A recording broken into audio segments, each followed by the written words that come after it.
Alex was born in America, but his roots traced deep into the red soil of Nigeria. His parents had left their homeland long before he was born, chasing opportunities in the U.S.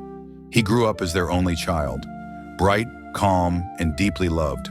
But fate can be cruel. A tragic car accident took both of his parents when he was just 24. The only family he had left was his father's younger brother, Uncle Oscar, who still lived in Nigeria. Oscar was a smooth talker, full of promises and charm. He often called Alex and said, "My son, you are a man now. You must invest in your father's land. That's where your real wealth is." At first, Alex wasn't interested. He had only been to Nigeria once as a child, and the memories were distant. But his uncle's persistence and emotional tone made him give in. "Uncle," Alex said one evening over the phone, "I don't really have plans to come back, but since you want me to invest, I will." That decision marked the beginning of a 3-year nightmare. Every week, Alex sent $10,000 to his uncle for a building project in Lagos. Oscar always had an excuse. The workers went on strike, the price of cement went up, the land papers weren't ready. 3 years passed, and still, there was no house, no photo, nothing. Then one day, Alex met a man named Felix, a fellow Nigerian who had recently moved to America. Felix was smart, streetwise, and honest. They quickly became friends.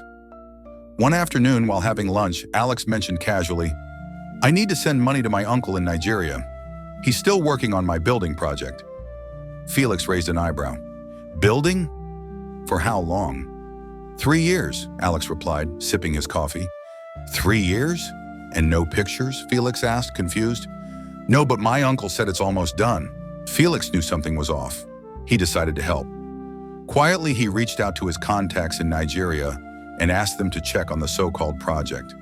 A week later, the truth came out. There was no building, no land, nothing. Uncle Oscar had been spending all the money on himself, living large off his nephew's sweat. When Felix told Alex, he refused to believe it.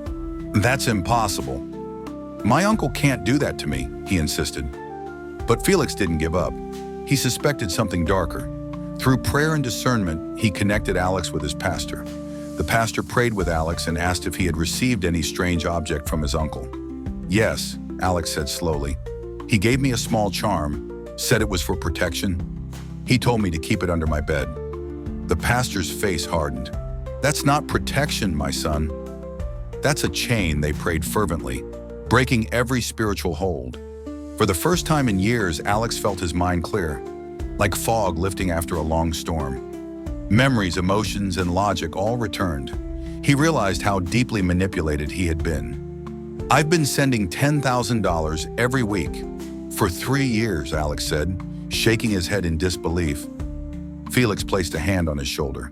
"Thank God you've come back to your senses, brother. It's not too late to start again. You've lost money, yes, but you've gained freedom." Alex wept that night, not just for the money, but for the trust that was betrayed. But he also made a vow.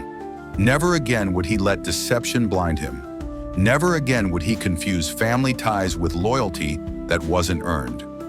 Sometimes the deepest betrayals come not from strangers, but from blood.